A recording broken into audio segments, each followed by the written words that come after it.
Chapter 1. Ashes. The horse did not move. The woman in the helmet clucked once, then again, her heels lifting in short taps against his side. The barn aisle was full of dust and the slow hum of fans, and someone had left the big door open so winter light slid across the floor in pale bars. Ashes stood with his head low and his ears set back, not flat, not wild, just angled as if he was listening to something far away. The rope in the woman's hand stayed loose, and for a long moment nothing else changed. From the rail, Marcy watched with her arms crossed. She had the clipboard tucked under one elbow, the paper bent from being folded and opened too many times. The ranch had 6 therapy horses, and 5 of them were out on the track this hour. Only Ashes had been left inside with a client who still hoped she could get more from him than the last 3 had. The others had taken steps, had shown some kind of push, even if it came slow. Ashes had not. "Try once more," Marcy said. She did not raise her voice. The walls carried sound too well for that. The woman on the ground shifted her feet. She was new and still wore boots that shone too much to belong here. She tapped again, light, as she had been taught. Ashes flicked his tail. He did not lift a hoof. A boy leaned on the rail a few feet down, his knees pressed into the boards as if he was trying to climb inside his own skin. He had been waiting for a turn on one of the calm mares, and now he stared at Ashes with a tight mouth, as if the horse had chosen this moment, just to waste his time. His father stood behind him, hands in coat pockets, the deep lines on his face pulled closer by cold. "This one broken?" the father asked. Marcy kept her eyes on the horse. "No." The man made a sound that was not quite a laugh. "Looks like it." Ashes lifted his head then, just enough for the rope to slide across the soft dip of his neck. His dark coat was thin in spots where old hair had never come back smooth, and the small scars near his legs caught the light when he moved. His body had the shape of speed still, long and narrow, as if he had been built for something that did not belong to this place anymore. The woman with the rope sighed and let her arm fall. She had tried. That was clear in the slump of her shoulders and the way she stared at the floor instead of the horse. Marcy stepped forward and touched Ashes at the base of his neck. Not to push, not to ask, just to let him know she was there. His skin twitched once under her hand. "All right," Marcy said. "We will switch." They led Ashes back to his stall, while the woman and the boy moved on to a horse that still had the habit of trying. The stall was clean, the straw new, but Ashes did not drop his head to sniff it. He stood as he had in the aisle, weight even, eyes half shut. A strip of white tape on the door held his name in thick marker, written over a longer name that had been scratched out so hard the ink bled through. Later, in the office, Marcy set the clipboard down and rubbed her eyes. The heater made a dry sound that never quite became warm air, and the walls were lined with old photos in frames that did not match. There were horses with ribbons around their necks, smiling children on wide backs, hands raised in stiff waves for the camera. Ashes did not appear in any of them. He did not take a single step, she said. Dan looked up from his desk. He was the owner on paper and the one who talked to banks when they called. The ranch had been his father's, then his, and now it felt like a place he was renting from the past. "How many days in a row is that?" "4, Marcy said. 5 if you count the short turn he cut off on Tuesday." Dan pushed his chair back and stood.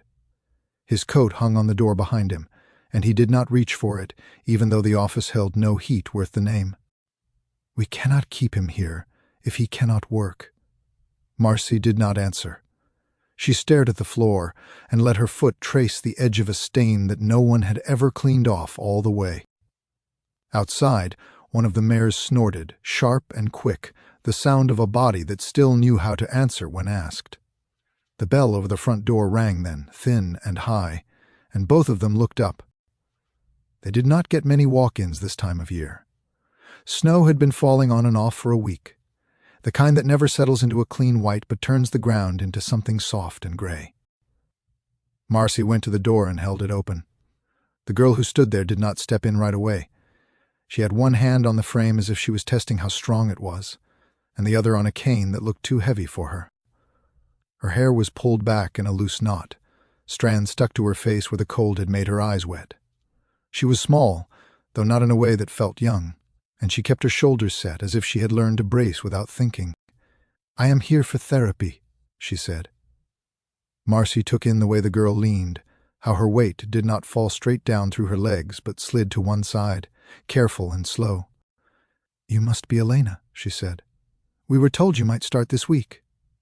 The girl nodded once. "My mother is in the lot." Marcy opened the door wider and let her pass. The bell rang again behind her, and the cold followed in, filling the office with a smell that was half metal, half wet earth. Dan stood and came around his desk, his eyes already on the cane, on the way the girl set it down before she sat, as if every small move cost more than it should. "We will go easy today," Marcy said. Elena did not look up. Her hands were on her knees, fingers pressed into the thick fabric of her pants. "I do not need easy." Marcy hesitated, then nodded. "We will find you a calm horse." When they walked back into the barn, Ashes lifted his head from the rail of his stall. He had not lain down. He rarely did during the day. His ears moved forward as the girl came near, not sharp, not alert, just open. Elena stopped a few steps from the door and stared at him. Her face did not change, but her grip on the cane shifted, knuckles pale against the handle. "This one," she said. Marcy started to speak, then stopped. The ranch needed horses that moved, horses that carried weight and hope in equal parts. Ashes did neither, not lately. But the girl was already closer now, her steps short and measured, her eyes on the dark curve of his neck, as if it was something she could trust. "All right," Marcy said at last. "We will start here." Ashes did not step back when the stall door slid open. He stood and let the cold air move around his legs, his head low again, breath slow. Elena reached out and laid her hand against his shoulder. She did not push. She did not ask. She only stood there, the cane pressed into the straw, the horse still as the boards behind him, and for a moment the barn held its sound as if it was waiting too. Chapter 2. The Girl Who Used to Run. Elena had not planned to look at the photos on the office wall, but they pulled her eyes anyway. Kids smiling on wide backs, adults holding reins with hands that looked sure and loose, a few ribbons pinned to halters like bright scraps of paper hope. The frames were old and did not match, like the wall had grown them over time. She felt her mouth tighten when she saw a girl about her age sitting tall on a chestnut horse, hair in a braid, cheeks pink from cold. Elena looked away first. She always did now, like looking too long could turn into something that hurt more than her joints. Her mother had said this place was gentle. Her mother had said the horses were calm and the staff knew what they were doing. Elena had nodded in the car and kept her face turned toward the window so her mother would not see the way her hands shook in her lap when the road bumped. She had learned how to hide the shake. She had learned how to hide a lot of things. She knew how to smile at the right time, how to say she was fine, how to swallow the words that wanted to come up sharp. She knew how to do all that and still feel like she was trapped inside a body that did not follow rules anymore. The cane was the newest thing. She had fought it for months, using walls and tables and the backs of chairs instead. She had told herself she did not need it. She had told herself it was for older people, for people who had given up. Then one day she had been at school and the pain had come so fast she could not keep her foot flat. She had almost fallen in the hall. A teacher had grabbed her elbow, gentle but quick, and Elena had felt the heat crawl up her neck because everyone had turned to look. That night her mother had placed the cane by the door without saying anything. Elena had stared at it for a long time, then picked it up and tried it in the kitchen, each step making a small sound on the tile. It felt like a loud announcement. It felt like a flag she did not want to carry. Now it was in her hand, and she was tired of pretending it was not. Marcy walked beside her toward the barn, talking in a calm voice that stayed even. Elena caught only parts of it. Names of horses, names of staff, times for sessions, words about safety. Elena nodded at the right places because she knew how to do that too. She watched the ground instead, the way the dirt had been packed down by hooves and boots until it was smooth as a worn path. The smell of the barn hit her as they entered, warm and sharp at the same time. Straw, feed, old wood, that animal smell that was not dirty but was not clean either. It was honest. That part, at least, she liked. Her mother waited near the door with her hands clasped, the way she did in doctor offices. Elena hated that look more than the cane. It was the look of someone trying to be steady while a wave kept coming. Elena did not want to be another wave for her. She lifted her chin and did not limp as much as she wanted to, forcing her step to be smaller so it would not show. The effort lit a hot line through her ankle and up her calf. She let the pain sit there. She did not flinch. She would not give it that. A man Elena had not met stood near the tack room, talking to Marcy in a low voice. He had tired eyes and hands that looked rough, like he had built things and fixed things and never quite stopped. When he glanced at Elena, his face did not change, but his eyes did something quick, a kind of math. Elena knew that look. Doctors did it too. So did teachers when she asked to sit out of gym. They looked at her and tried to figure out what they could expect. "First day," Marcy said, and her voice carried toward Elena's mother, letting her hear. "We will keep it simple." Elena heard her mother exhale like she had been holding her breath since the car. Elena did not turn around to look at her. They walked past the stalls. Horses shifted in the dim light, heads turning, ears moving, nostrils flaring for a moment, and then settling. One horse nickered softly, a sound that made Elena's chest feel tight in a way she did not want to name. She remembered the track at her school, the sound of shoes on rubber, the air in her throat when she pushed, and her body answered. She remembered the way her legs used to burn and how she had loved that burn because it meant she was strong. The pain she lived with now did not feel like strength. It felt like a weight. It felt like someone had changed the meaning of the word without telling her. Marcy slowed as they came to a stall near the end.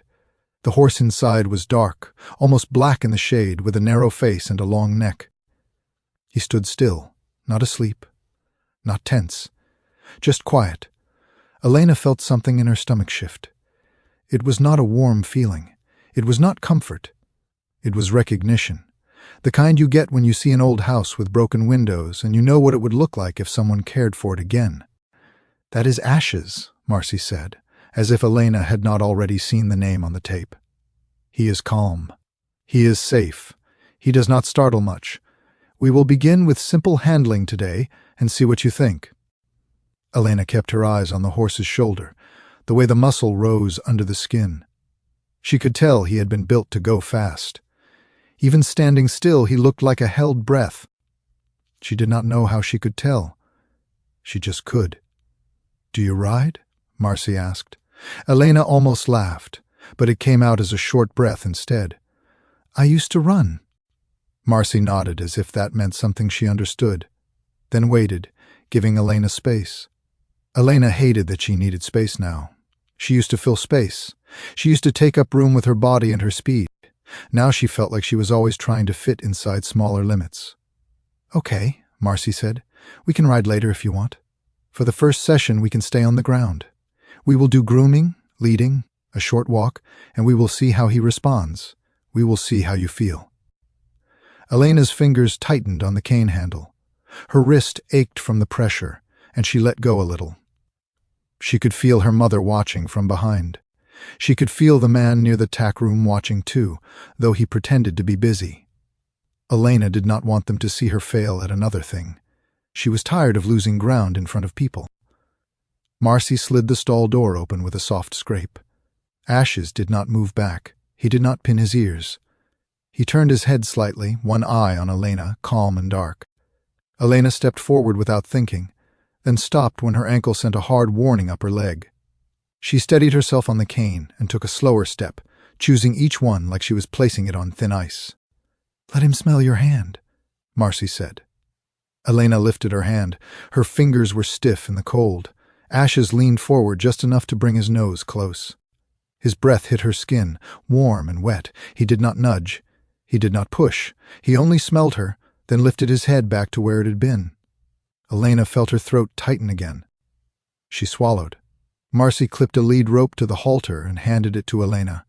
The rope felt rough and solid in her palm. The weight of it was simple. It did not lie. Elena took it with both hands for a moment, then put one hand back on the cane. She looked at Ashes, at his legs, at the way he stood as if moving might cost him something. "We can take him to the aisle," Marcy said. "No rush." Elena did not answer. She stepped forward and gave the rope a small lift, not a pull, not a demand. Ashes did not step. Marcy shifted, ready to help, but Elena held up her hand without turning around, a small stop sign. She waited. Her ankle throbbed, her knee felt hot. Her hip ached in a deep way that made her want to grind her teeth. She kept her face still. She stood and waited, as if waiting was what she had come here to do. Ashes blinked once. His ears moved toward her. Then he shifted his weight, just a little, and took one slow step forward out of the stall. The movement was careful, like he was testing the floor.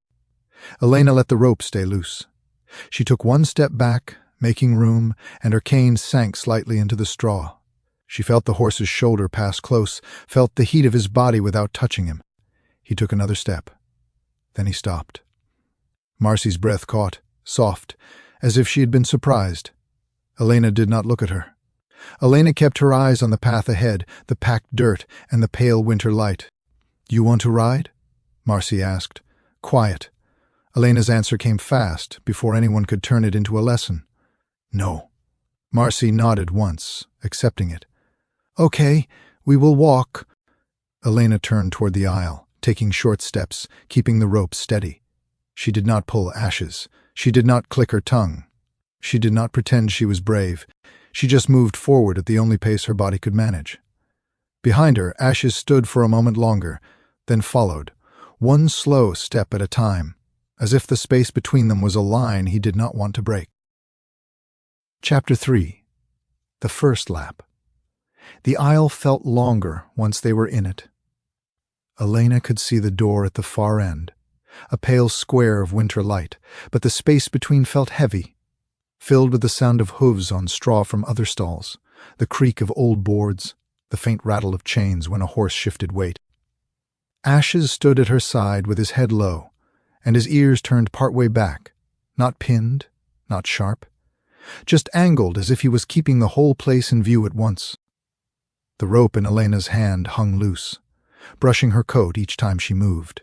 Marcy walked a few steps behind them at first, then slowed, then stopped, letting distance open. Dan leaned on the rail near the tack room, arms folded, watching with a look that did not pretend to be patient.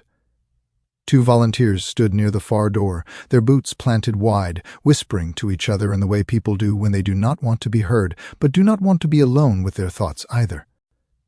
Elena took one step, then another.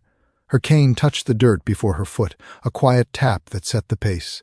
Ashes moved when she moved, not fast, not smooth, but steady enough that the rope never went tight. They went maybe 6 steps before Ashes stopped. Elena stopped too. She did not turn around. She did not pull the rope or make any sound. She stood with her weight split between the cane and her good leg, and waited for the ache in her knee to settle into something she could hold. The barn kept making its small sounds around them, and somewhere a horse blew air through its nose, long and low. "Go on," one of the volunteers said under her breath. Elena did not look back. She kept her eyes on the door, on the line of light that cut across the floor like a promise she did not trust yet. After a moment, Ashes shifted, a small move, his hoof lifting and setting down in almost the same place. Elena waded through it. When he took a full step, she took one too, keeping the space between them easy. They did not make it far before he halted again. This time the stop came with a small twist of his neck, like he was checking the rope even though it was slack. Elena felt her ankle throb, sharp enough that her breath hitched. She let it go. She set her jaw and held still. Behind them, Marcy took a step forward, then stopped herself. Dan rubbed a hand over his face and looked away for a moment, as if the sight was too slow to watch all the way through. Elena felt the eyes on her back. She had felt them in halls at school, in doctor rooms, in the gym, when she had tried to walk the track instead of sit on the bench. The eyes that wait for you to prove something they already doubt. Ashes took another step. Elena moved with him. They passed the first stall, then the next. Each stretch of dirt felt longer than the last. Her cane sank a little into the packed floor with each touch. and she used it like a third leg. Not for balance so much as for permission to keep going. She did not let the rope go tight. She did not ask the horse for anything he had not already offered. By the time they reached the door, the winter light had shifted, the pale square narrower than it had been. Cold slid in through the crack at the frame and wrapped around Elena's ankles. Ashes stopped at the edge of it, ears moving, nose lifting as if the air itself had weight. "We can turn," Marcy said from behind, her voice careful. "That is enough for today." Elena looked out at the yard. Snow lay in low patches near the fence, not deep, just enough to make the ground look thin and tired.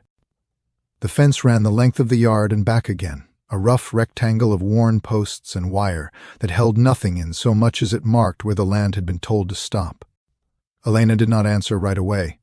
She felt the familiar urge to give in, to let someone else set the limit so she could pretend she had not chosen it. "Just one lap," she said at last. Dan let out a breath that was almost a laugh. One lap of what? Elena did not turn. She took one step out into the cold, then another, keeping the rope loose, keeping her pace small. Ashes did not move at first. The air outside held different sounds, distant cars, the far call of a bird, the soft drag of wind through bare branches. Elena waited at the edge of the yard, the barn door framing her like a picture she did not want to be part of. Ashes followed. His hoof touched the yard dirt with a sound that was not the same as inside, heavier, less forgiving. He took 2 steps, then halted again. Elena stopped with him, her breath clouding in front of her face. The cold made her joints feel like glass. She let the feeling sit there. She did not rush it away. Marcy came to the door and leaned on the frame, arms crossed, eyes narrowed against the light. Dan stood behind her, his hands on his hips, the way he stood when he was thinking about numbers that did not work out.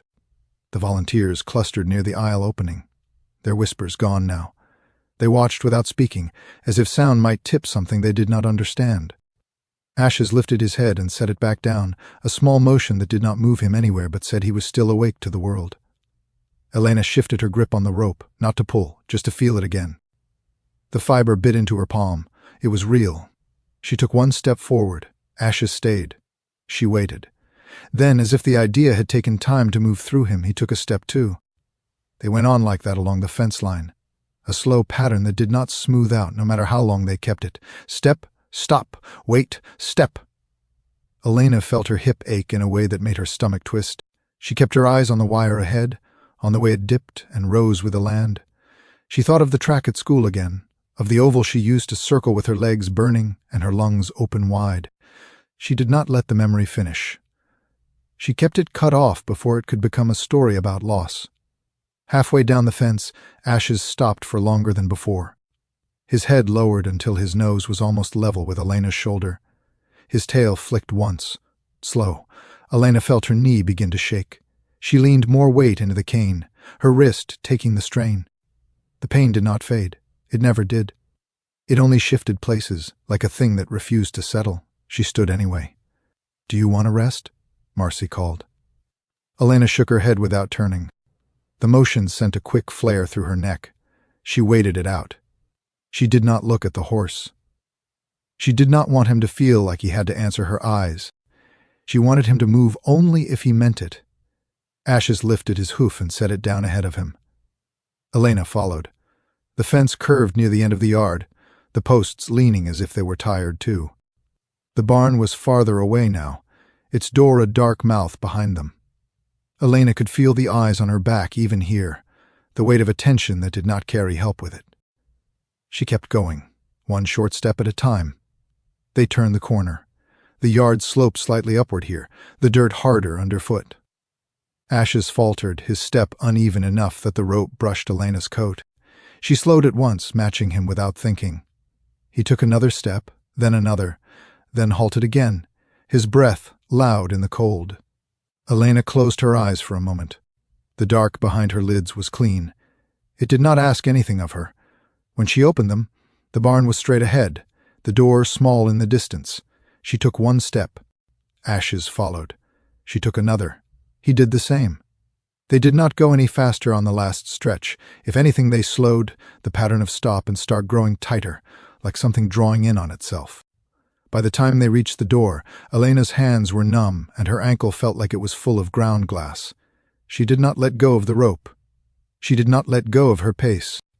Inside, the barn air closed around them, warmer and loud with the life of it. Marcy met them a few steps in, her face held careful, her eyes bright with something she did not put into words. Dan stayed where he was, watching from a distance that felt like respect or relief. Elena could not tell which. Elena guided Ashes back to his stall. He stepped inside without pause this time and turned his head to face the aisle, ears moving, calm as he had been at the start. Elena stood there for a moment longer than she needed to, her hands still on the rope even after she unhooked it.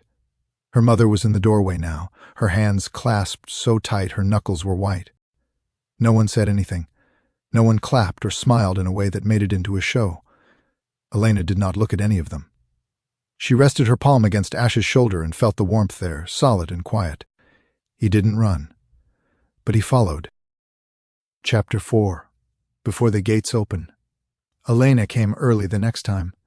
The lot was half empty, the snow pushed into gray piles along the edges, and the sky held that thin winter light that made everything look farther away than it was. Her mother parked near the office and reached for her coffee, then stopped when Elena opened the door on her own. Elena did not look back. She got her cane, swung her bag over one shoulder, and crossed the lot with short steps that left shallow prints in the grit. The front door was locked. The bell inside did not ring because there was no one to hear it. Elena stood under the overhang and waited, breath making small clouds. She could have sat in the car. She could have waited where it was warm. She did not. She watched the barn instead, the long shape of it dark against the pale field, and she listened to the quiet. A far truck on the road. A bird somewhere in the trees. The soft scrape of wind on dry weeds. After a while, Marcy's truck pulled in, slow, tires crunching over frozen gravel. Marcy stepped out with her keys already in hand, hair tucked into a hat, shoulders hunched against cold. She paused when she saw Elena. "You are early," Marcy said. Elena shrugged, a small lift that pulled at her shoulder. "I woke up." Marcy studied her for a moment, then nodded as if she had decided something without saying it. "Come in. The heater takes time." Inside, the office still held cold. The photos on the wall looked flatter in the morning light. Marcy set her bag down, started the old heater, and went to flip on the barn lights. Elena stood by the counter and watched her move. The easy way Marcy walked, the way she did not think about each step. Elena felt a sharp spike of envy, quick and ugly.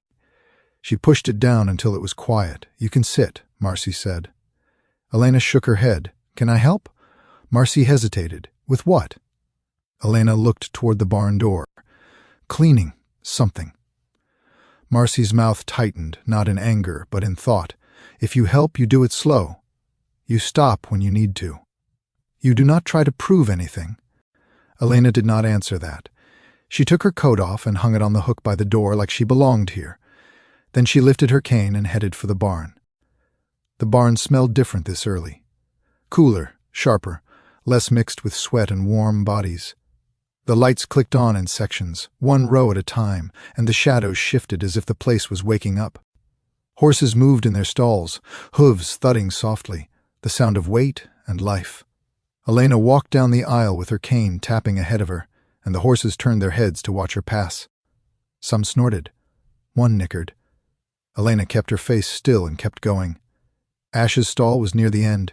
The tape with his name was still on the door. The longer name beneath it was still scratched out hard enough to leave marks. Ashes stood inside with his head low, ears turning toward her as she came close. He did not step forward. He did not step back. He waited in the way he always waited, like he had learned that movement was not something to give away for free. Elena rested her hand on the door for a moment, feeling the rough wood under her palm. She reached for the latch and slid it open. The sound was small but clear in the quiet aisle. Ashes lifted his head slightly. His breath came slow. Marcy had left a halter and rope hanging on the stall hook. Elena took them down. Her fingers were stiff, and she had to work the buckle with care, slow and steady. She did not rush. She stepped into the stall and kept her body angled sideways the way Marcy had shown her, not squared up like a challenge. Ashes let her slip the halter on without trouble. He stood as if he was made of dark wood. Elena clipped the rope and led him out into the aisle. He followed her without stopping this time, steps careful but smooth enough that the rope stayed loose. Elena's ankle still hurt. Her knee still hurt. But the pain felt less loud in the morning, like the day had not had time to build it up yet. Marcy came down the aisle with a wheelbarrow and a pitchfork, her breath visible in the cold air. She stopped when she saw Ashes already out. "You did that alone?" she asked. Elena shrugged again. "He did not fight." Marcy nodded once. "All right. We will do his stall."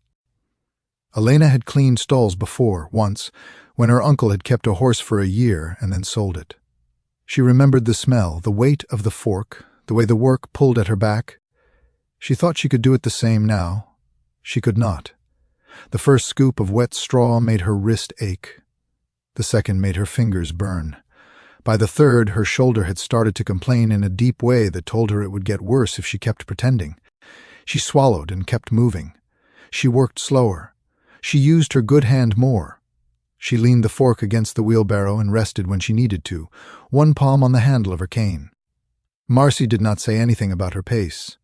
She worked beside Elena with an easy rhythm, scraping, lifting, tossing, the fork moving like it belonged to her arm. Ashes stood at the cross ties a few feet away, head low, eyes half shut. Elena kept glancing at him, checking without thinking. Every so often his ears turned toward her as if he could feel her looking. When the stall was cleared, Marcy spread fresh straw in a clean layer. Elena watched it fall like dry, golden rain. The stall looked different when it was done, lighter, as if someone had opened a window inside it. "You did good," Marcy said. Elena's mouth tightened. Praise made her feel trapped. Praise turned everything into a test she could fail next time. "It is just a stall," she said. Marcy did not argue. She pushed the wheelbarrow toward the muck pile. "Do you want to groom him?" Elena nodded once. Marcy handed her a brush and pointed to a spot on the wall where the grooming tools hung. Elena moved to Ashes and began with slow strokes along his shoulder. The brush dragged up dust and loose hair. The sound was soft, steady, like rain on a roof. Elena did not plan to talk. Talking made people ask questions, and questions led to pity, and pity led to the look in her mother's eyes. But the barn was quiet, and the work gave her something to do with her hands, and the words slipped out before she could stop them. "I used to wake up early for practice," she said, not looking at anyone. "Coach said mornings were when you built your mind, when it was dark and no one was watching. I used to like it. I used to think it made me better." Ashes did not move. His skin twitched once under the brush. Elena brushed again, a slow line down his neck. "Then I started waking up early because my knees hurt. It was not for practice anymore. It was because my body would not let me stay in bed." She paused, the brush hanging in her hand. "I hate that. I hate that more than anything." Her voice was low, almost lost under the sound of the fans starting up as the barn warmed. She felt foolish as soon as she said it. She expected Marcy to answer with something kind and clean. She expected a lesson. Marcy did not speak. She only kept working at the far end of the aisle, pitching the last of the waste into the barrow as if Elena's words were not a problem to solve. Elena kept brushing. The strokes became a rhythm. Shoulder, neck, back, each passed steady. Ashes lowered his head a little more. His eyes closed fully for a moment. Elena watched his breathing. In, out, slow, like he had time. When Marcy finished, she came back and unhooked the cross ties. "We can walk a little if you want," she said. Elena looked toward the barn door. Light had grown stronger outside. She could hear other cars on the road now. The day was starting to wake up, and with it would come noise and watching and people who wanted things. "Not yet," Elena said. "I want to do this again." Marcy studied her. "Again tomorrow?" Elena nodded, the motion small.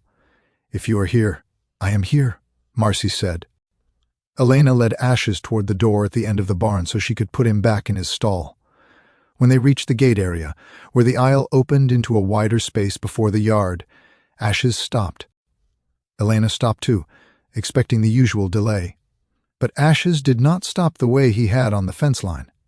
He stopped and turned his head toward the barn entrance, ears forward now, watching the far end of the aisle. Elena followed his gaze. At first, she saw nothing. Then she heard it, the soft click of the office door, the faint ring of the bell as the first client of the day arrived. A child's voice, high and excited. Footsteps on the walkway. The day beginning. Ashes stood and watched as if he was waiting for something he knew would come. Elena felt a strange tightness in her chest. She did not name it. She shifted her grip on the rope and waited with him, both of them still in the widening light before the gates opened. Chapter 5. What Hurts Doesn't Always Show. By the third morning, Elena knew how the place sounded before it filled with people. The office heater clicked and hissed like it was thinking about quitting. The barn lights buzzed faintly. Horses shifted in stalls with soft thumps that felt like a slow drum under everything else. When she stepped through the aisle, the air held straw and feed and that animal warmth that gathered in corners. It was not a clean smell, but it did not lie to her. She liked that.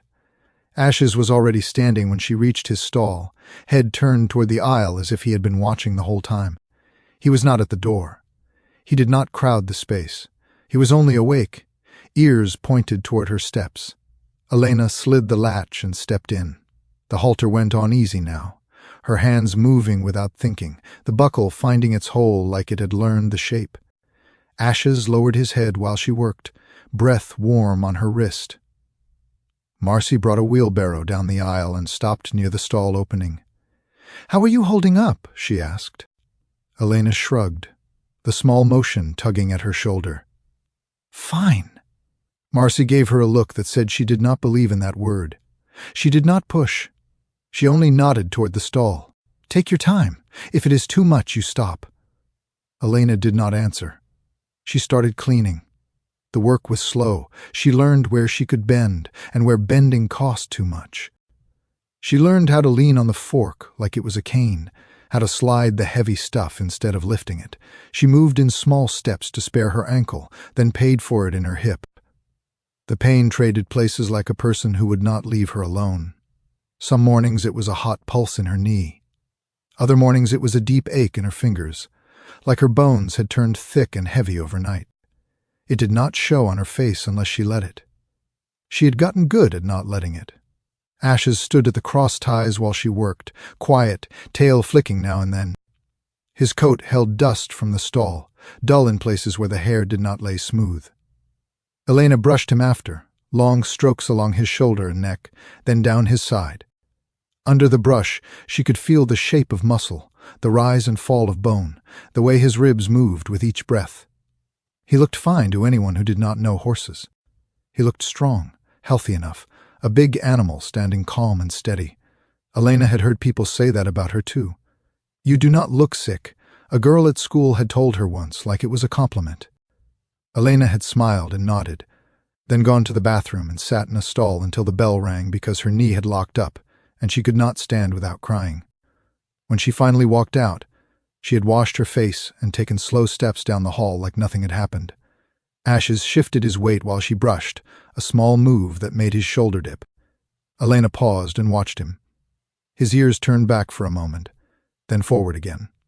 He lifted one front hoof and set it down in almost the same spot, like he was testing the floor. Elena felt her own ankle answer with a sharp sting, quick and bright, and she hated that the feeling made her want to laugh. It was not funny, but it was the same kind of small warning her body gave her, the same quiet message that said slow down or pay later. "You okay?" Marcy asked from the other side of the aisle. Elena kept brushing. "He is stiff." Marcy nodded. "He is?" Elena wanted to ask why. She wanted someone to say it plain. She wanted a list of facts that made the world make sense. But she had learned that bodies did not offer clean answers. They only offered limits. When the stall was clean and the straw laid fresh, Marcy unhooked the cross ties and took Ashes back inside. Elena stayed in the aisle to hang the brush and put the fork away. Her hands ached from the grip. She flexed her fingers once, slow, then let them rest. Voices rose near the office door, sharp enough to cut through the barn's steady sounds. Elena froze. She knew Dan's voice, low and tight. Another voice answered, higher, quick, and angry. It was Sam, one of the volunteers who had been here longer than Elena had been alive, a man who acted like he owned the place because he knew where everything was kept. "We cannot keep feeding him," Dan said. "He is not working. He is not earning a thing." "He is a horse," Sam snapped. "Not a machine." "He is an expense," Dan said. "He is taking a stall another horse could use. We have a wait list. We have people calling. We have bills." Elena stood still with her hand on the hook where the brush hung. The wood felt rough under her palm. She did not mean to listen. The words pulled her anyway. "You want to send him to that sale," Sam said. "You know what happens there?" "I know what happens when we go under," Dan said. "You think these kids do therapy in the dark? You think Hayes shows up on Faith? We do not have money for extra mouths." "There is nothing extra about him," Sam said. "He has a job. He has been calm with every kid you put on him. He is safe. That matters. It does not pay," Dan said. "I have been patient. I have given him time. We have tried. He stands like a rock, and he will not move." Marcy's voice came in then, quieter but firm. "He moves for her." There was a pause. Elena's chest tightened. She kept her face blank. She kept her eyes on the stall doors as if she had not heard her name spoken in that way. "For her," Dan repeated, and the words sounded tired. "One lap. Slow." "That does not fix this." "It is something," Marcy said. "It is not enough," Dan said. "We do not have the luxury of keeping something because it makes us feel better. We have to make choices." Sam made a hard sound, like he wanted to spit. "You will sell him, and then tell yourself it was needed. You will sleep fine. That is what gets me." "You do not know what I sleep like," Dan said, and the words came out low, dangerous. "You do not know what it is to look at the bank account and decide which light to keep on." Elena stepped back without meaning to. Her cane bumped the wall with a soft tap. The voices stopped at once. Silence fell fast, too clean, too sudden. Elena felt heat rise in her face, a mix of anger and shame. She hated being caught. She hated being part of it. Marcy appeared in the doorway of the office, her eyes landing on Elena's cane, then on her face. Dan stood behind her, jaw tight, his hands curled at his sides. Sam was off to the side, shoulders rigid, staring at the floor as if it had insulted him. Elena looked at none of them for long. "I did not mean to listen," she said. "No," Dan said, and his voice was flatter now, like he had put a lid on it. "You did not." Elena swallowed. Her throat felt raw, like she had run hard in cold air. She had not run in a long time. "Are you going to sell him?" she asked. Dan held her gaze for a moment. His eyes were not cruel. They were tired in a way that felt older than the lines on his face. "We are talking about options," he said. "He is not broken," Elena said before she could stop it.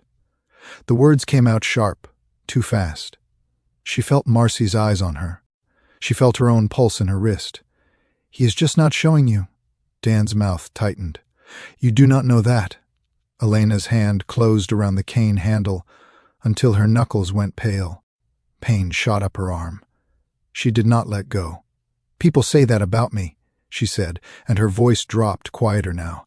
"They look at me and they think I am fine.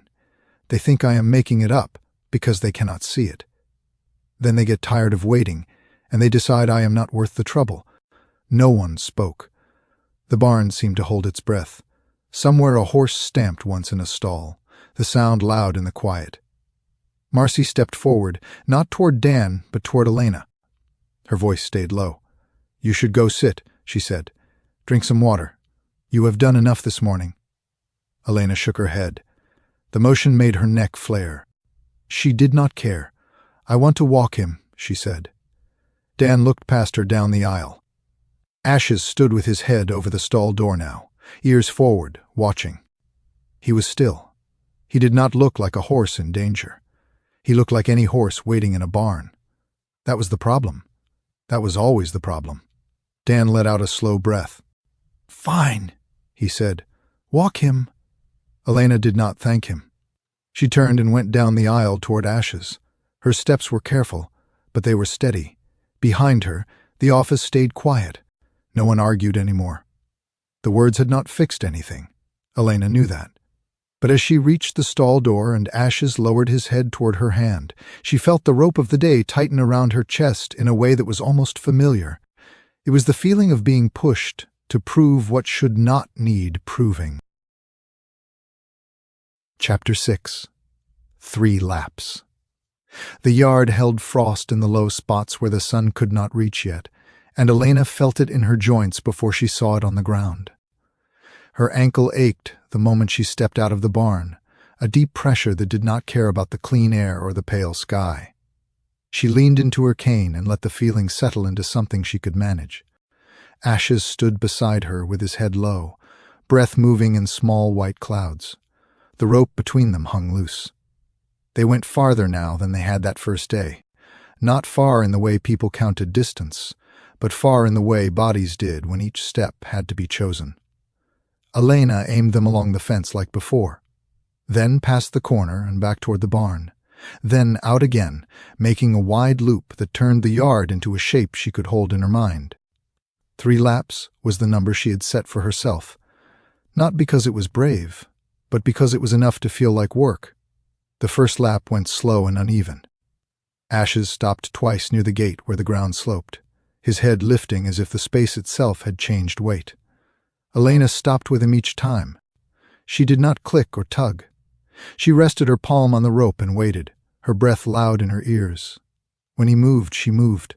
They kept the same small rhythm they had built, step and stop, stop and step. The space between them never pulled tight. Marcy stood near the barn door with a mug held between both hands. She had not planned to watch, but she did anyway. Dan leaned on the fence a little farther down, pretending to look at a loose board while his eyes stayed on the yard. Sam worked at the muck pile with his back turned, but he paused more often than the job needed, his fork hovering in the air as if he had forgotten what it was for. By the second lap, Elena's knee had started to burn. It was not the sharp pain that made her flinch. It was the steady kind that told her it was keeping score. She shortened her steps and leaned more into the cane, then paid for it in her hip. The pain slid and changed like it was testing her too, seeing how much she would take before she stopped pretending. Ashes moved with her without being asked. He did not pick up speed. He did not offer anything that looked like effort. He only kept the line between them intact, his steps falling into the space she left for him. When she slowed, he slowed. When she stopped, he did not bump into her back or swing his head. He halted where he was, his ears turning toward her as if he was listening to something he did not need to hear out loud. Halfway through the second lap, Elena felt her fingers start to tingle, a warning she knew well. It meant her grip was too tight, that she was using muscles that were already tired. She loosened her hold on the rope a little and let it slide in her palm. The fiber bit at her skin, rough and real, a reminder that she was not carrying this by herself. "You can quit now," Marcy called. Not loud, not gentle, just a statement that did not push either way. Elena shook her head without turning. The motion sent a line of heat through her neck. She did not care. She kept going. By the time they started the third lap, the yard had filled with people. A boy waited near the fence with his helmet under his arm, his foot tapping a beat in the dirt that did not match anything else. His father stood behind him, arms folded, eyes on Elena's cane, then on the horse, then back on Elena again like he was trying to solve a problem he had not been given all the parts to. A woman in a bright scarf held a phone at her side and forgot to lift it, her face open in a way that was not quite kind and not quite curious either. Elena did not look at any of them. The cold had worked its way through her boots and into her toes. Her ankle felt thick, like the joint had been filled with wet sand. She kept her eyes on the fence ahead, on the dark knots in the posts, on the place where the wire dipped and had been mended with a short length of twine. She took one step and then another, each one a small choice she did not name. Ashes faltered near the corner where the ground sloped. His head dipped lower than it had before, his shoulder dropping as he shifted weight off a front leg. Elena saw it and slowed without thinking. The rope brushed her coat. She stopped and waited, the cane sinking into the dirt as she leaned on it. Ashes took a breath that sounded louder than the rest and lifted his hoof again, setting it down a little farther this time. It was not smooth. It was honest. "You see that?" Sam said from the muck pile, his voice carrying farther than he meant it to. Marcy did not answer. She had set her mug down on the fence and was leaning forward now, her hands flat on the top rail. Dan had stopped pretending to look at anything else. He stood straight, his eyes on the horse's legs, on the small change in the way he held himself. Elena did not know they were watching for that. She only knew that her knee had started to shake, a small tremor she could not hide if anyone looked close.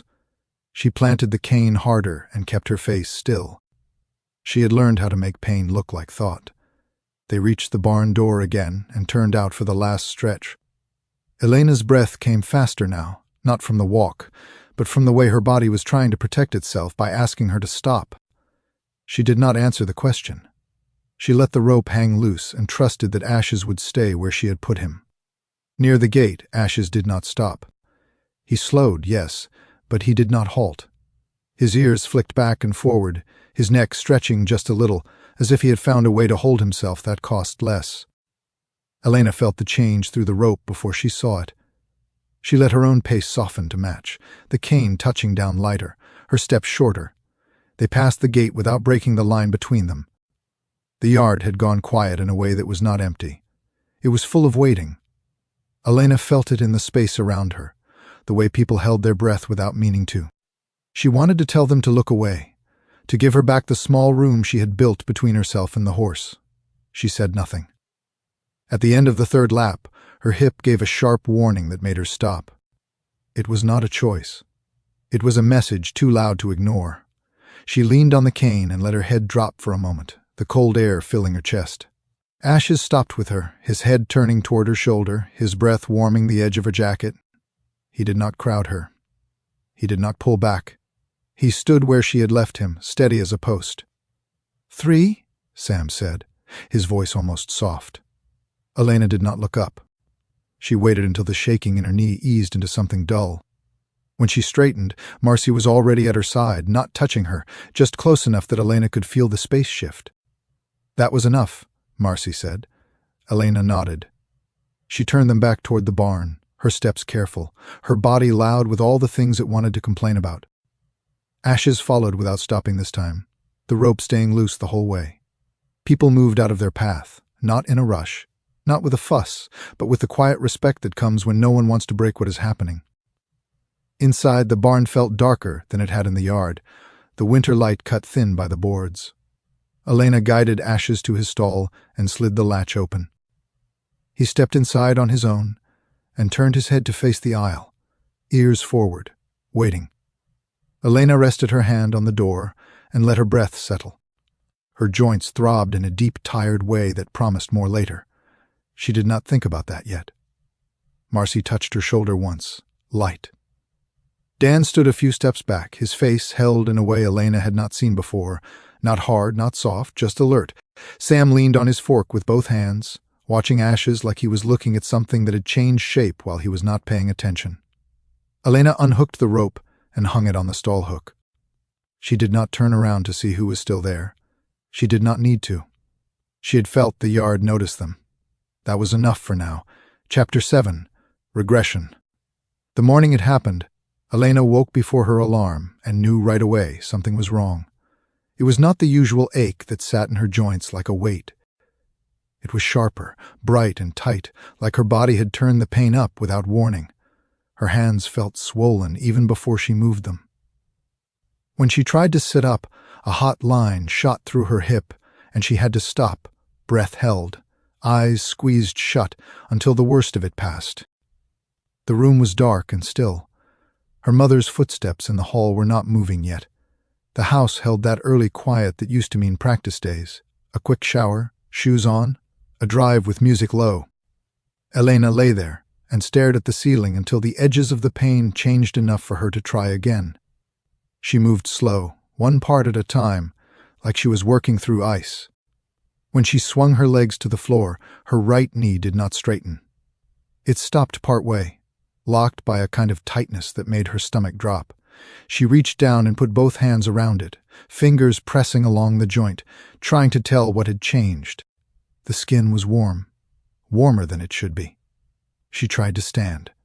Her ankle screamed and her knee gave, and she caught herself on the bed with a sharp breath that turned into a sound she did not want to make.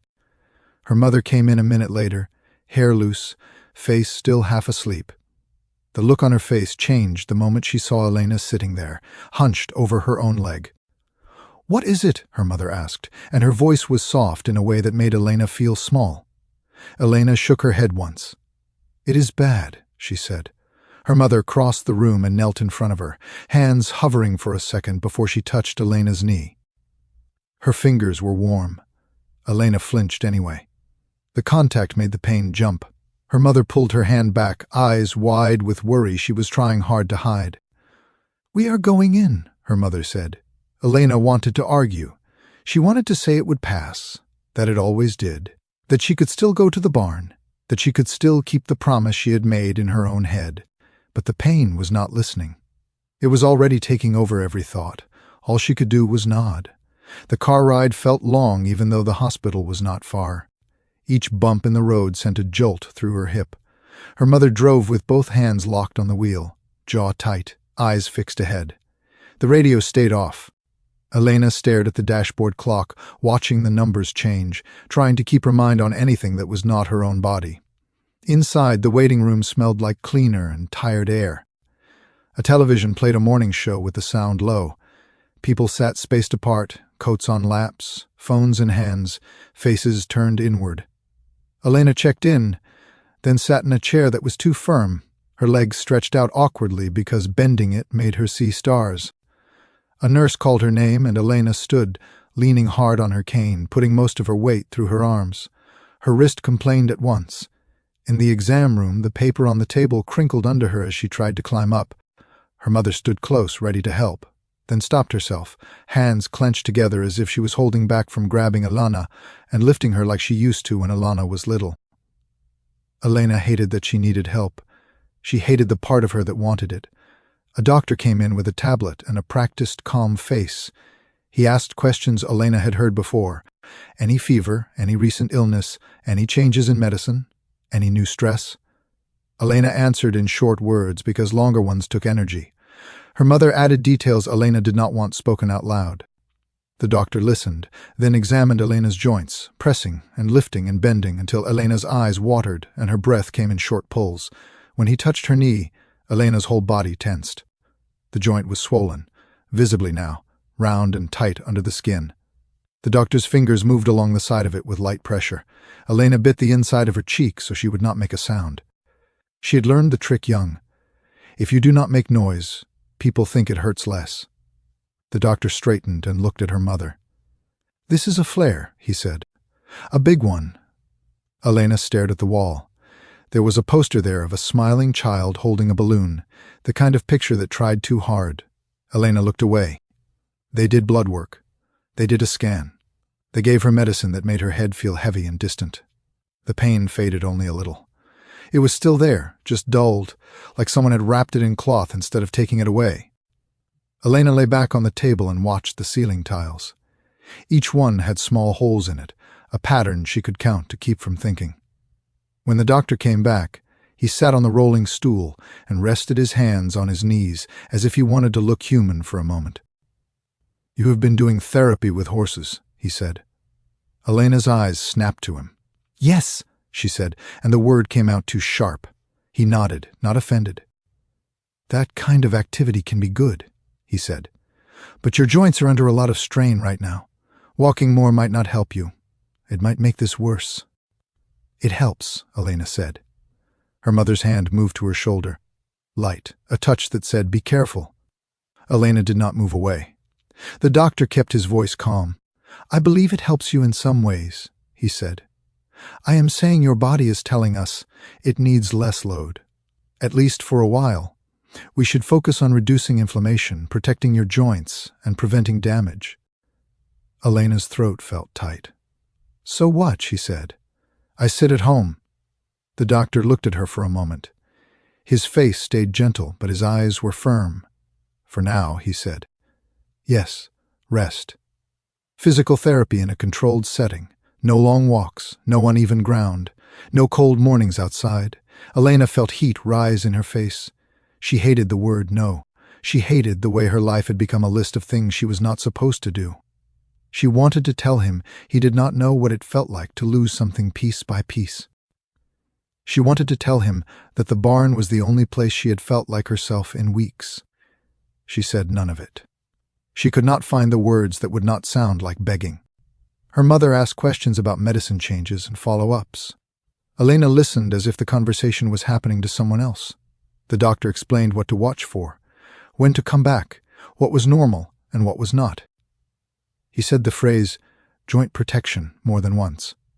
Elena stared at the poster again and tried not to feel the anger moving under her skin like a second fever. They went home with papers and instructions. Elena slept most of the afternoon, then woke in the gray light with her knees still swollen and her fingers stiff. Her mother brought her water and a small bowl of soup. Elena ate because her mother watched until she did. After, Elena lay back and stared at the ceiling again. The same view as morning, the same room, but with something in it changed. The next morning she did not go to the barn. She told herself it was only one day. She told herself she would go when the swelling went down. She told herself she could keep the routine later. Her mother called Marcy and explained, voice careful, apologizing as if Elena's body was a choice she had made. Marcy said she understood. She said to take care. She did not ask when Elena would be back. Elena heard her mother on the phone from the hallway and felt the shame rise anyway. Days passed. The swelling eased, then returned. The pain moved around like it owned the place. Elena tried to do the exercises the doctor had shown her, slow leg lifts and gentle stretches, but even those made her joints complain. She watched the weather out the window and judged the cold by the way her fingers felt. She tried not to think about Ashes standing in his stall with his head turned toward the aisle, waiting for footsteps that did not come. At the end of the week, her mother asked if she wanted to visit the ranch just to say hello.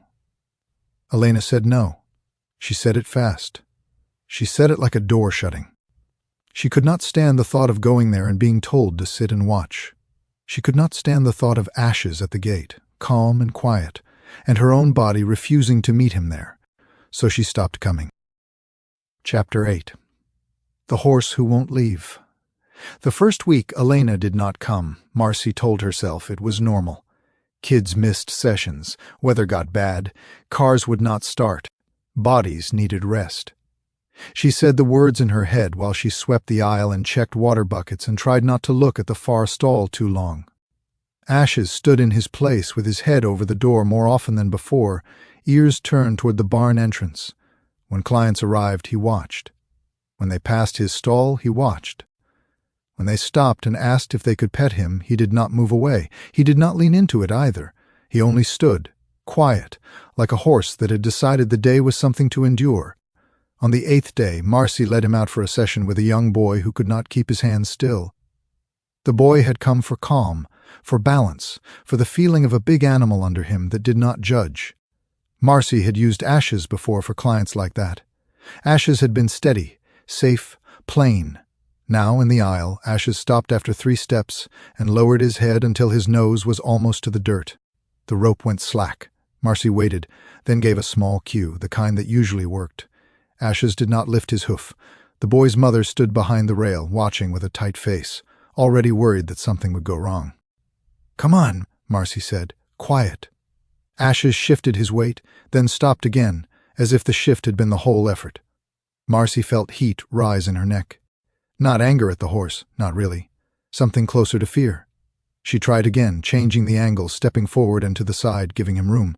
Ashes took 1 step and halted like he had hit an invisible wall.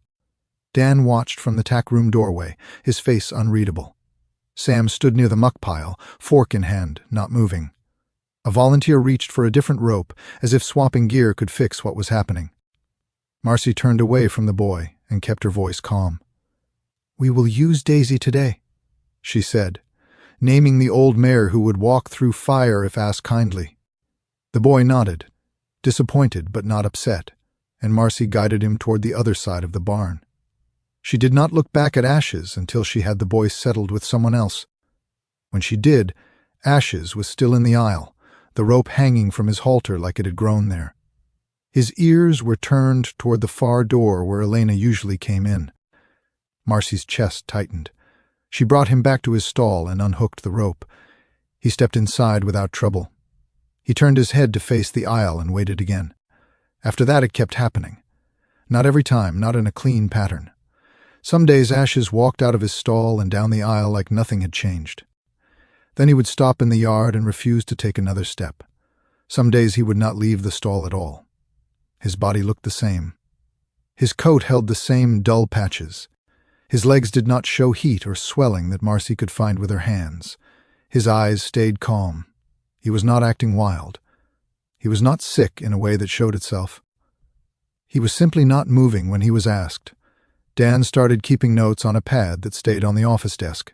Dates, short sentences, refused to walk, stopped at gate, would not turn corner. Marcy saw the list grow longer and felt something heavy settle in her stomach each time she passed the desk. She knew what lists like that meant here. They meant a decision was building. One afternoon, when the barn was full and loud, Dan called Marcy into the office and shut the door. The heater was off, the air cold enough that Marcy could see her breath. "I cannot keep doing this," Dan said. Marcy stood with her hands in her coat pockets, jaw tight. "It has been 2 weeks." Dan's eyes did not flinch. "It has been 2 weeks without her," he said. "And he is back to being a statue. I cannot sell hope to clients and then hand them a horse that refuses to walk. People will stop coming." "He is not doing it to spite you," Marcy said. Dan made a tired sound. "I do not care what his reason is. I care what we can afford." Marcy took a breath. "So what are you saying?" Dan looked down at the desk, at the bills in a stack, at the phone that never stopped making noise. "I am saying I will list him," he said. "I am saying I will take whatever offer comes and use it to keep this place open for the horses that do work." Marcy's hands clenched inside her pockets. "You know where he ends up if he goes cheap." Dan's mouth tightened. "Then he will not go cheap," he said. "He has papers. He has a good build. He will sell. Someone will want him." Marcy stared at him. "He is not sound." Dan lifted his head. "Do you have a vet report?" he asked. Marcy did not answer. She had no report.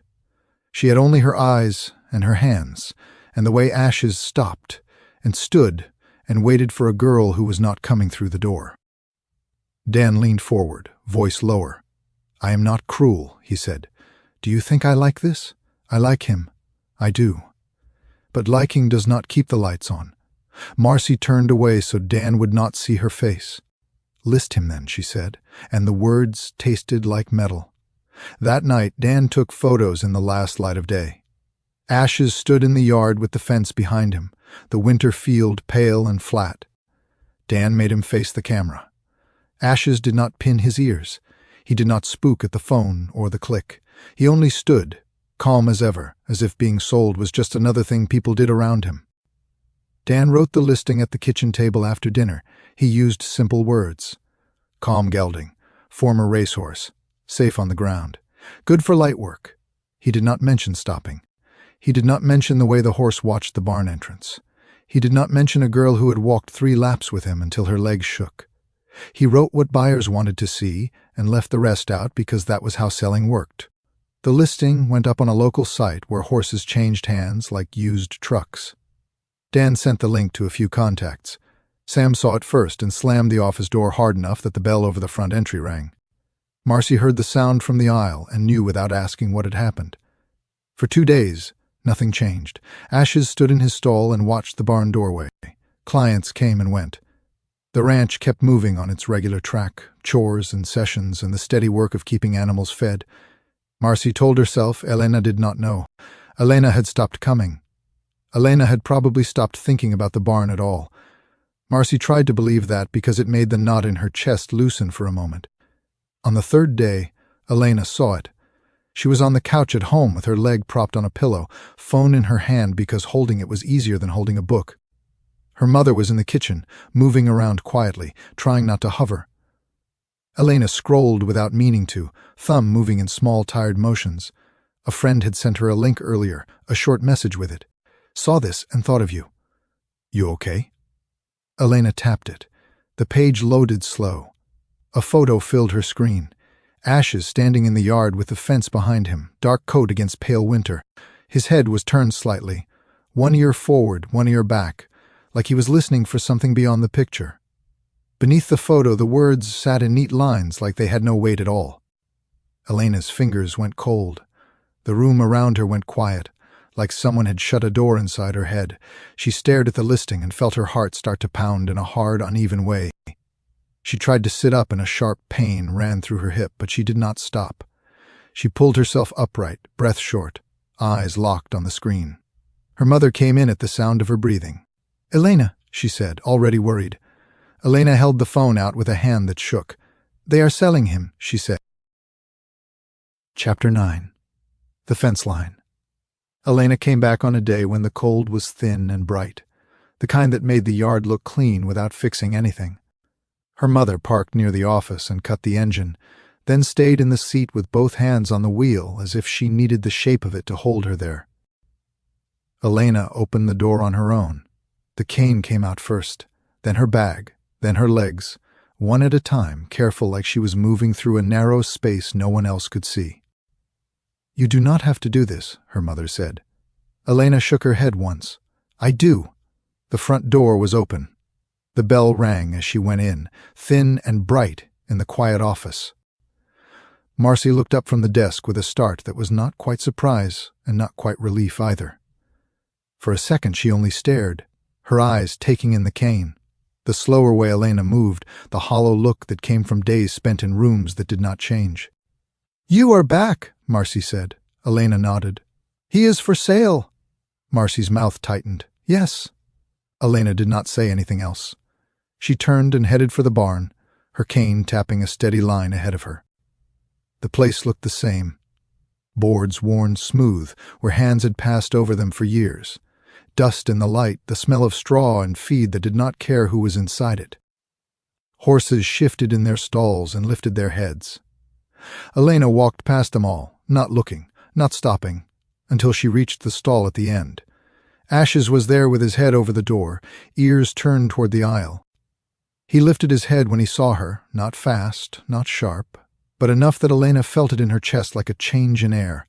She slid the latch open and stepped inside without waiting for anyone to say it was all right. Marcy appeared behind her. "Elena," she said, not loud. Elena did not turn. "I am not riding," she said. "I am not doing therapy." Marcy waited. "What are you doing?" Elena reached into her bag and took out a short piece of rope with a clip on one end. She fastened it to the belt loop on her jeans, her fingers slow and stiff.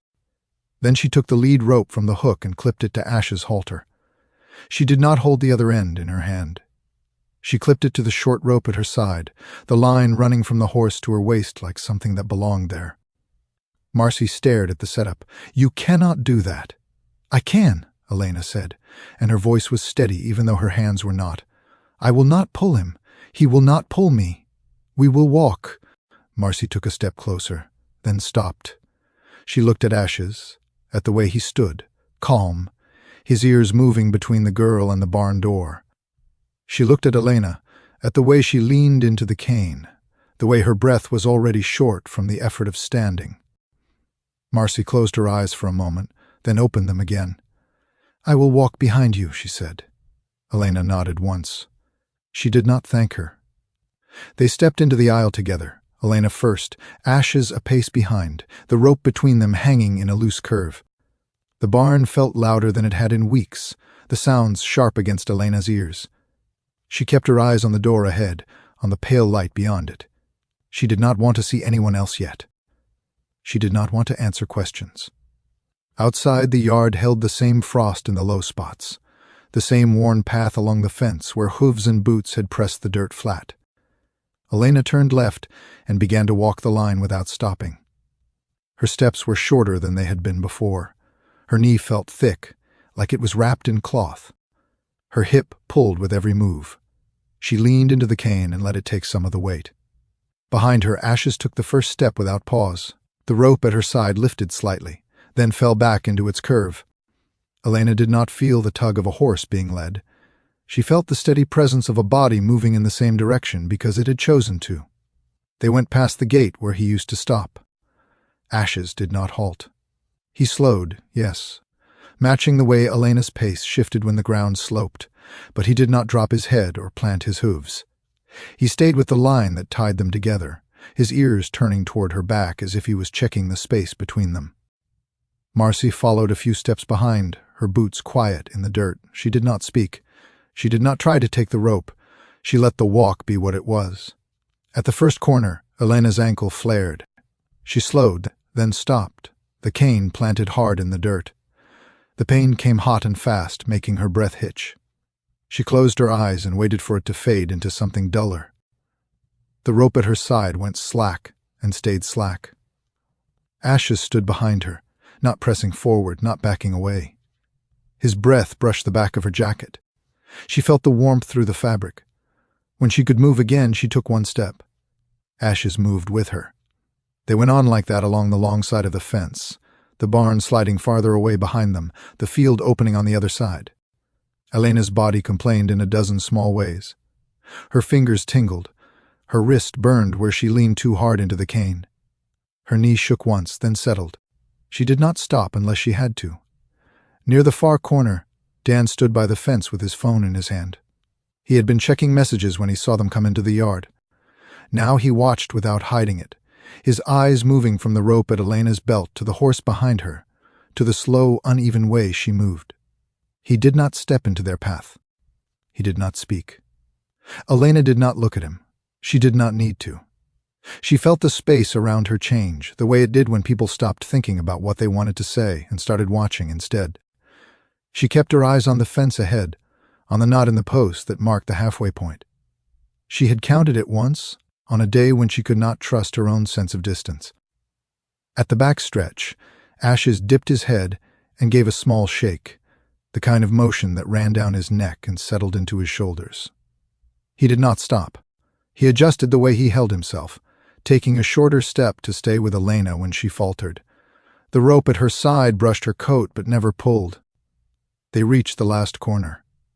Elena's hip flared again, sharp enough that she had to stop and lean her weight into the cane with both hands. Her breath came fast now, not from the walk but from the effort of holding herself together. She rested there, head down, the cold air burning in her lungs.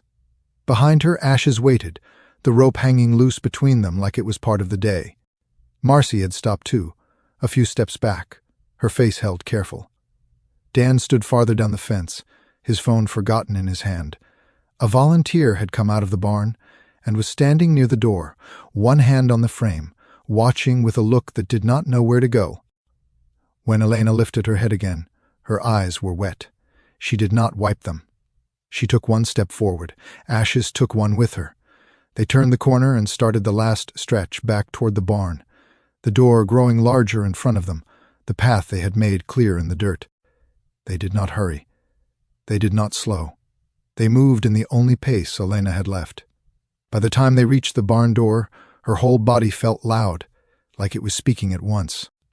She stopped at the threshold and leaned on the cane, letting the rope at her side go slack. Ashes stood behind her and waited, his head level with her shoulder, ears turned toward her back. He didn't need to be led. He followed. Chapter 10. A different kind of therapy.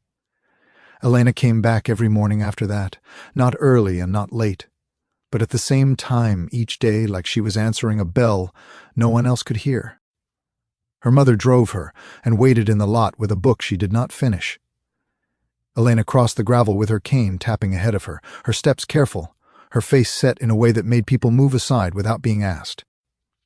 The routine did not look like therapy. There were no helmets, no clipboards, no goal sheets. Elena went straight to Ash's stall, slid the latch and clipped the short rope to her belt loop. Then she fastened the lead rope to his halter and to the rope at her side. She never wrapped it around her hand. She never held it tight. The line between them stayed loose from the first step to the last. They walked the fence, always the same direction, always the same path, the dirt worn smooth where hooves and boots had passed over it again and again. Elena did not count laps anymore. She did not set a number. She walked until her body told her she was done, and then she turned back. Some days that meant one pass along the long side of the yard. Some days it meant two. Once, on a bright cold morning, When her knee felt almost like it belonged to her again, they made it all the way around the perimeter without stopping. Marcy watched from the barn door, mug in her hands, and felt a tightness in her chest she did not name. Ashes did not look like a horse being led. He did not lean into the rope. He did not wait for a pull or a cue. He moved when Elena moved, his ears turning toward her back, his head lowering when she slowed, his steps shortening to match her uneven pace. When she stopped, he stopped. When she rested with both hands on the cane, he stood with his nose near her shoulder, breath warming the edge of her jacket. Not everyone liked it. Sam leaned on his fork and shook his head more than once. "This is not training," he said to no one in particular. "This is letting a horse do whatever he wants." Dan watched from the office window, his phone in his hand more often now. He did not say much, but the crease between his brows deepened every time he saw Elena halt in the yard, the rope slack at her side, Ashes waiting behind her like he had nowhere else to go. Marcy stood between them, caught in a place she did not have words for. She had spent her life teaching people how to ask horses for things. Now she was watching a girl who did not ask at all, and a horse who answered anyway. It did not fit into the boxes she knew how to use. "You cannot market this," Dan said one afternoon when Elena and Ashes were halfway down the fence, the winter light making them look smaller than they were. "Clients come here to ride. They come here to move." "They are moving," Marcy said. Dan did not look at her, not the way people pay for. Sam spat into the dirt. "You will sell him," he said, not loud. "You will sell the one horse that still shows up when it counts." Dan's jaw tightened. "You do not know what counts," he said. Elena did not hear most of this. She was too busy keeping her balance, too busy noticing the way the ground felt under her boots, the way her ankle changed from step to step. She felt the ache settle into her hip, like a low hum she could live with. She felt the rope brush her coat when Ashes drew closer, not because he was told to, but because her pace had slowed and he had chosen to close the space. One morning, a woman with a scarf stopped Marcy by the barn door. She had brought her son for a session and had seen Elena walking the fence with Ashes for days now. "That horse," the woman said. "He is not stubborn. He is careful." Marcy blinked. "What do you mean?" "He waits," the woman said. "My boy runs ahead of everything. That horse waits." Marcy watched the yard through the open door. Elena had stopped near the back corner, her head down, hands tight on the cane. Ashes stood behind her, his ears turned toward her back. He did not paw. He did not shift. He only stood, as if the space between them was something he had been asked to guard. "He is not waiting for her to tell him," the woman said. "He is waiting with her." The words stayed with Marcy longer than she wanted them to. The listing for Ashes stayed up. Dan did not take it down. He answered calls in the office and spoke in the careful tone he used with buyers who wanted to hear only what they asked for. He said calm. He said safe on the ground. He did not say fence line or girl with a cane or the way the horse now moved like he was part of someone else's stride. Offers came in, slow and uneven. Some were too low. Some wanted more than Dan could promise. He wrote numbers on the pad by the phone and crossed them out when they did not work. At night he lay awake and saw the yard in his mind. The way the rope hung loose at Elena's side, the way Ashes kept the line without being told. The staff divided without planning to. Sam and a few of the volunteers stood near the muck pile and spoke in low voices about loyalty and time, and how long a place could last if it forgot what it was for. Dan and the board members talked in the office with the door shut, their voices calm and flat, the words budget and sustainability passing between them like tools laid on a table. Marcy stood in the aisle most mornings and watched Elena and Ashes begin their walk. She did not step in. She did not coach. She did not say when it was enough. She only made sure the gate was unlatched and the path clear. One day, Elena stumbled near the corner where the dirt dipped. Her ankle caught and her body pitched forward. The rope at her side lifted and went tight for a split second before Ashes stopped so hard his hind legs slid in the dirt. He did not pull back. He did not step away. He froze in place, his body braced, his head lifting just enough that the line between them slackened again. Elena caught herself on the cane and stood there, shaking, the air loud in her ears. Marcy started forward and then stopped. She watched Ashes lower his head and stand as if the moment had never happened, the small alarm in his body already quiet. Elena took a breath and another, then stepped on, her pace slower now, the rope loose again at her side. Sam saw it and let out a breath he had not known he was holding. Dan saw it through the office window and closed his eyes for a second, his phone still in his hand. Ashes did not look like a horse being led anymore. He did not look like a horse refusing to work either. He looked like a body that had found a reason to move that did not come from pressure. He looked like he was walking because the line between him and the girl mattered more than anything else being asked of him. Chapter 11. The Offer. The buyer came on a Saturday when the lot was full, and the barn felt crowded with boots and voices.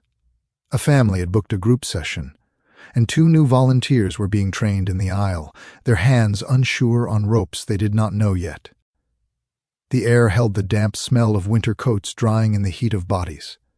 Elena arrived anyway, her mother dropping her off and waiting in the car like she always did now, a steady shape behind glass. Elena went straight to Ashes. She clipped the short rope to her belt and fastened the lead rope the same way she always did, the line between them loose before they took a step. Ashes stood at her shoulder and waited, ears turned toward her back. They stepped into the yard and started their fence-line walk without looking at anyone else. Marcy watched them for a moment from the barn door, then turned toward the office when she saw Dan raise his hand and motion for her to come. His face was set in the look he got when the bank called. Marcy wiped her hands on her jeans and walked in. A man stood in the office with a coat that looked too new for this place. His boots were clean. He had a watch on his wrist that caught the light when he moved his hand. He smiled at Marcy as if he already knew her, as if everyone was a friend until proven otherwise. "This is Mr. Halpern," Dan said. "He is here about Ashes." Marcy felt her shoulders tighten. "He is in the yard," she said. Mr. Halpern nodded. "I saw," he said. His voice was smooth, practiced, the voice of someone who spent time on phones. "Nice horse. Calm eye." Dan gestured to the chair, but Mr. Halpern did not sit. He stayed standing, hands in his coat pockets, looking around the office at the mismatched frames and the worn desk and the old heater that made its dry clicking sound. "You do good work here?" he said.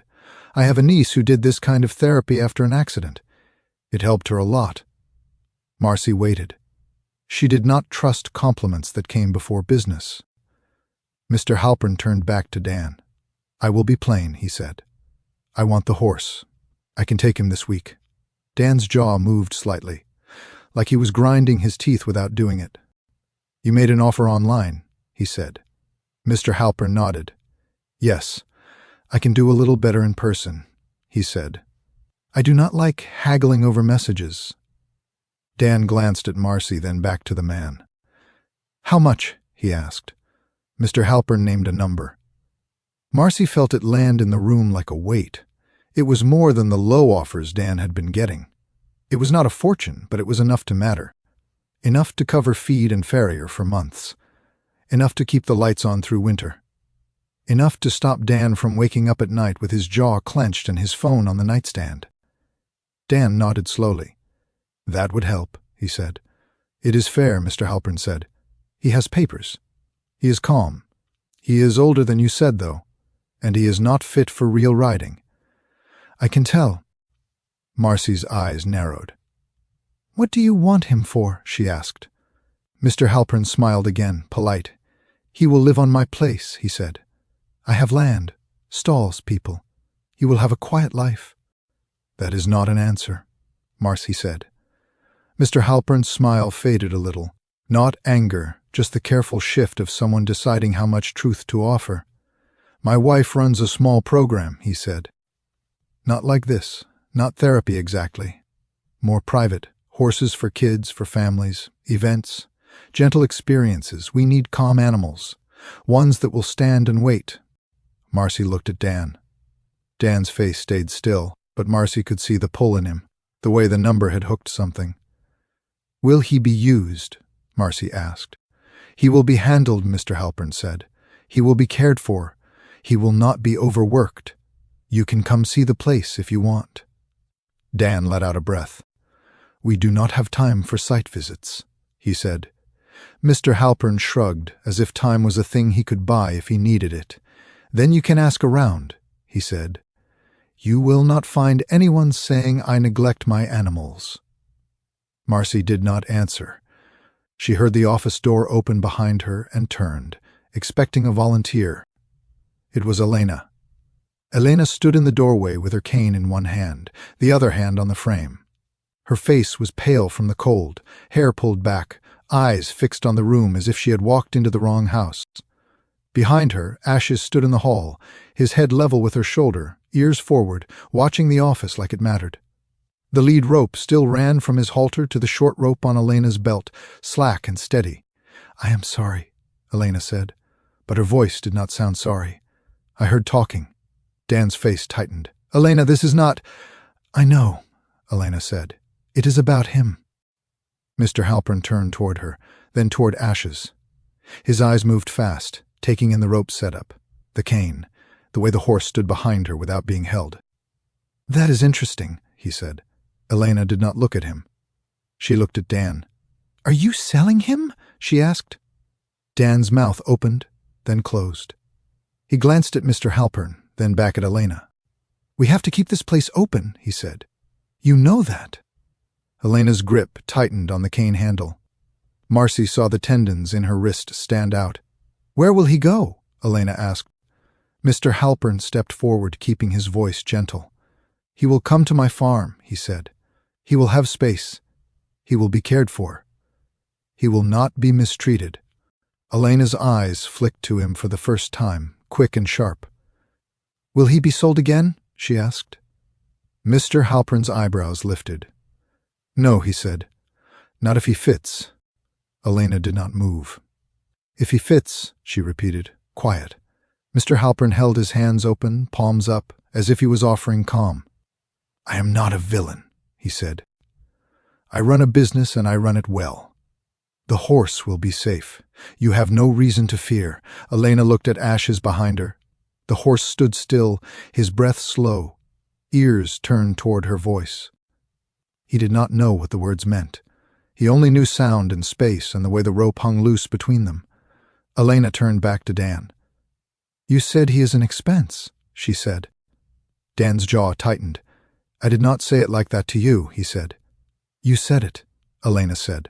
Her voice stayed steady, but Marcy could hear the strain in it, like the girl was balancing on something thin. "I am an expense, too. Medicine, visits, missed school, all the things." She swallowed once, hard. "That does not mean you throw something away." Dan's eyes flicked down and away. Marcy felt the room tighten, everyone waiting for the moment to break. Mr. Halpern cleared his throat, polite but firm. "I understand this is emotional," he said. "But if you need time, I can leave my offer. I do not wait forever."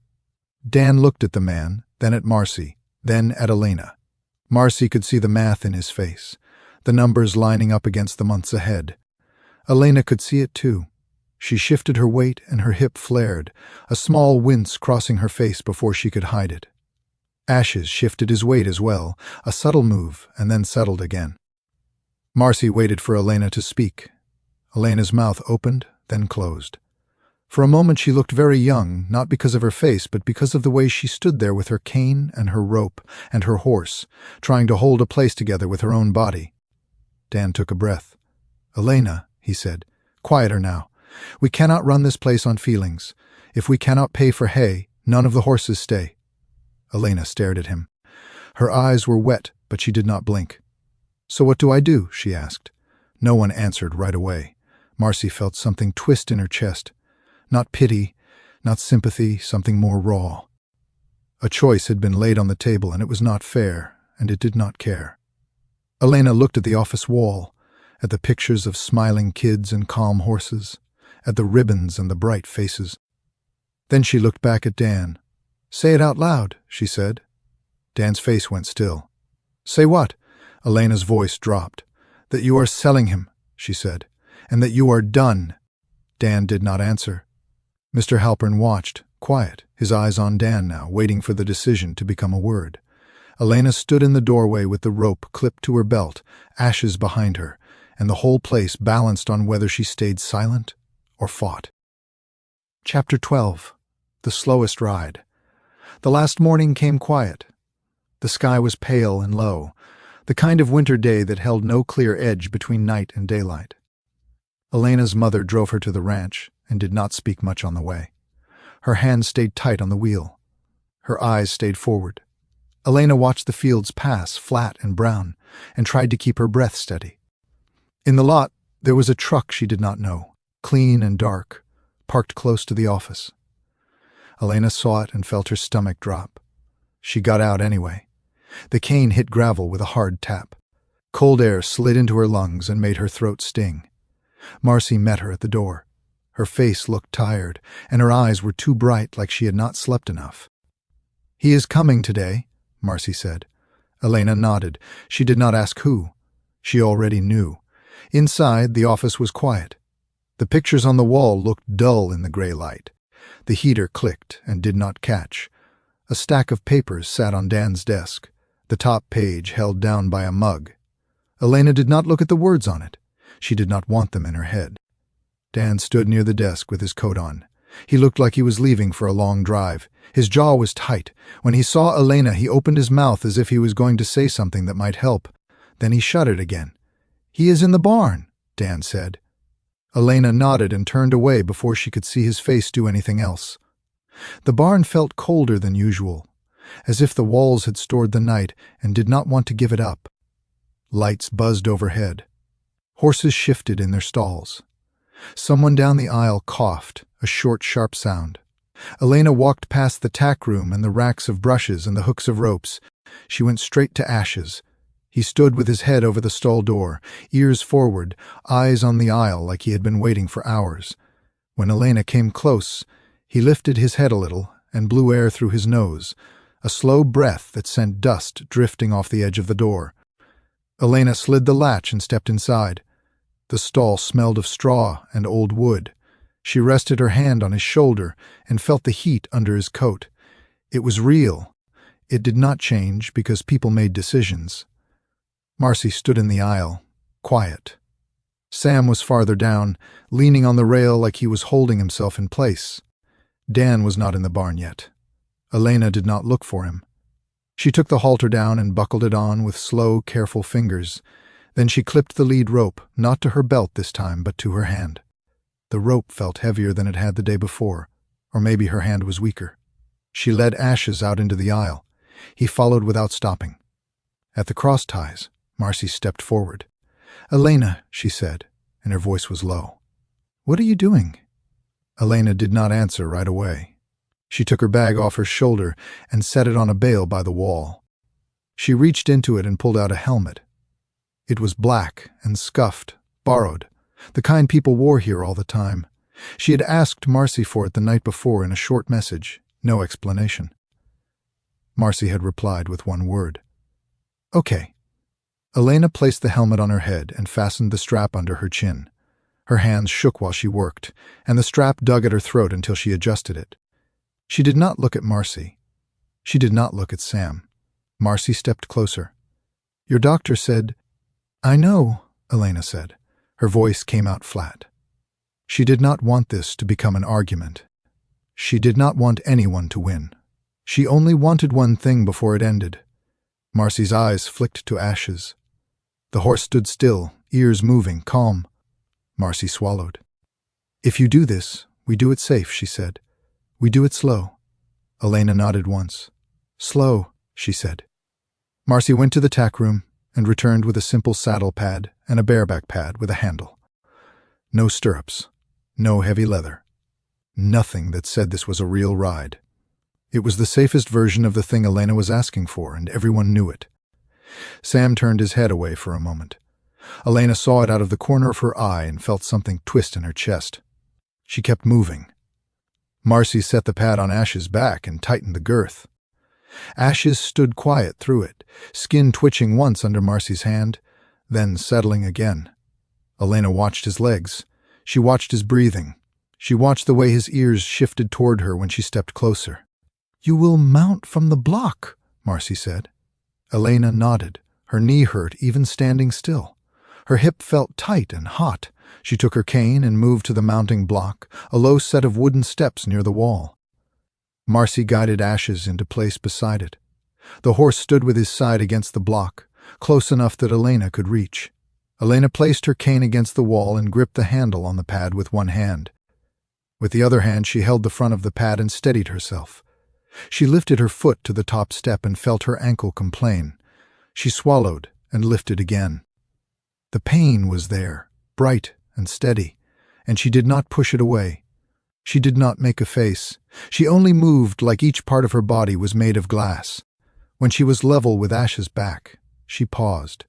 The height made her dizzy for a second. It had been a long time since she had been up there, above the ground in a way that made her feel both small and powerful. She took a slow breath. Marcy's hand rested on Ash's shoulder. "Ready?" Marcy asked. Elena nodded. She swung her leg over as carefully as she could. Her hip flared hard and she almost lost her breath. But she kept going, lowering herself onto the pad like she was lowering into cold water. When she was seated, she sat still for a moment, both hands on the handle, helmet strap pressing against her throat. Her eyes stung. Ashes did not move. He stood with his head low, ears turned back and forward, taking in the new weight on his back without panic. Elena felt his warmth under her, the steady lift of his breathing. For a moment, nothing else existed. Marcy held the lead rope loose. "We will do one step," she said. Elena nodded. She did not speak. Marcy took one slow step forward. Ashes shifted his weight. Elena felt the muscle move under her, the quiet power of it, and her stomach tightened as if she was on the edge of falling even though she was not. Ashes lifted one hoof and set it down. The motion was small, almost nothing, but it carried her forward. One step. Elena's breath caught. She tightened her grip on the handle, then loosened it again because her fingers started to burn. She forced her shoulders to drop. She let her weight settle the way Marcy had taught other kids to do, soft and steady. Marcy took another step. Ashes followed, then another. Ashes followed again, his pace slow enough that Elena could feel each shift of weight, each careful place of hoof on dirt. They moved down the aisle toward the barn door, not in a straight line of work, but in a line of choice. Elena did not look around. She did not look at Sam. She did not look at the other horses. She kept her eyes on the open space ahead, on the pale light at the door. At the threshold, Marcy stopped. Ashes stopped. Elena sat still and listened to her own breath, fast and uneven. She could feel her knee throbbing. She could feel her hip burning. None of it mattered in that moment. She rested her palm on Ash's neck and felt his coat rough under her glove. Marcy's voice was close. "That is enough," she said. Elena nodded. She did not argue. She let Marcy guide Ashes back to the block, step by step, the slowest line of movement the barn had seen in a long time. When they reached the block, Elena slid off with care, her leg shaking when it hit the step. Marcy steadied her elbow without making a show of it. Elena picked up her cane and stood beside Ashes again, back on the ground where her body belonged. In the office, Mr. Halpern waited with his coat still on. Dan stood by the desk, papers ready. When Elena came in with Ashes behind her in the hall, the rope loose, the cane in her hand, Mr. Halpern glanced up and then looked away fast, like he did not want the picture to make him feel anything. Dan cleared his throat. "We will load him," he said. Elena looked at the papers, then at Dan. Her mouth tightened. She did not beg. She did not plead. She said only one thing. "Let me walk him out." Dan's eyes moved to Marcy, then back to Elena. His face held the pull of two directions at once. Then he nodded, once, small. "Okay," he said. Elena did not speak again. She turned and led Ashes out of the barn and into the yard. The truck and trailer waited near the lot, clean and ready. Mr. Halpern stood by the trailer door with his hand on the latch. Sam stood near the barn, arms crossed so tight his hands disappeared under his sleeves. Elena walked Ashes to the trailer and stopped a few feet away. Ashes lifted his head and looked at the dark opening. He did not move toward it. Elena did not pull him. She stood with the rope loose and waited. After a moment, Ashes took one step forward, then another. He walked into the trailer without panic, quiet as he had been in the aisle. Elena stood at the door and watched until his hind legs disappeared inside. She did not wipe her face. She did not move. When the trailer door latched, the sound was loud in the cold air. Marcy touched Elena's shoulder, light. "Come inside," she said. Elena shook her head once. "I will stay until he leaves." They stood there, while Mr. Halpern climbed into his truck and started the engine. The rumble filled the lot. The trailer lights blinked once. Then the truck rolled forward, tires crunching over gravel, and Ashes was moving away. Elena did not chase it. She did not wave. She stood with her cane planted in the grit and watched until the truck turned onto the road and became a small dark shape against the pale field. Years passed. The fence line changed. Posts were replaced. Wire was tightened. The barn got a new roof in one section where leaks had made the boards soft. Dan's hair went more gray. Marcy's hands grew rougher. New horses came and went. Kids grew taller. Parents learned new ways to worry. On a bright morning in late fall, Elena walked the perimeter of a different yard. The air was dry and cool, the kind that made her joints ache but did not stop her. Her cane tapped a steady line on packed dirt. Beside her, a small rescue mare walked with her head low, ears turned toward Elena's steps. The rope between them hung loose. Elena did not count laps. She did not hurry. She moved in the pace her body allowed. At the far corner, she stopped and rested both hands on the cane. The mare stopped too and waited. Breath slow, calm. Elena stared out at the field beyond the fence, then lowered her hand and touched the mare's shoulder, feeling the warmth there. After a moment, she stepped on. The mare followed. Thank you for watching. If you enjoyed, please hit the like and subscribe button, and if you have any suggestions for stories you would like, comment them below. On the right is a video of mine YouTube thinks you'll like. Watch it if you would like more of this content. Have happy dreams.